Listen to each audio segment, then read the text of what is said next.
చంద్రబాబు యొక్క కలల రాజధాని అమరావతి భ్రమరావతి. అమరావతి అనేది రాజధానికి ఏమాత్రం అనుకూలం కాదని చెప్పి శివరామకృష్ణన్ కమిటీనే క్లియర్గా చెప్పింది.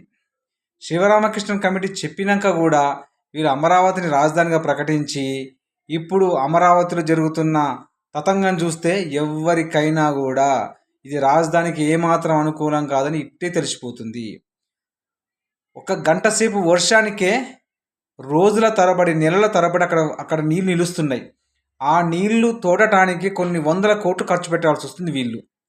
ఇంకా అది ఏమాత్రం కూడా అనుకూలం కాదని ఇంతకు మించిన ఆధారం ఏం కావాలి అంటే ప్రతి సంవత్సరం వర్షాలు కురుస్తూనే ఉంటాయి. వర్షాలు అయితే ఆగవు కదా, వర్షాకాలంలో వర్షాలు కురుస్తూనే ఉంటాయి.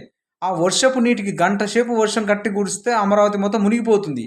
ఇంకా నువ్వు అక్కడ బిల్డింగ్లు ఎప్పుడు కడతావు, అక్కడ అక్కడ కనెక్టివిటీ ఎక్కడ పెంచుతావు, ప్రజలకు ఏమి యూజు? కేవలం ఒక వర్గానికి, కేవలం నీ యొక్క కార్యకర్తలకు, నీ యొక్క టీడీపీ వర్గాలకు తప్పిస్తే అమరావతి సామాన్య ప్రజానీకానికి ఏమాత్రం అనుకూలమైన స్థానం కాదు, ప్రదేశం కాదు.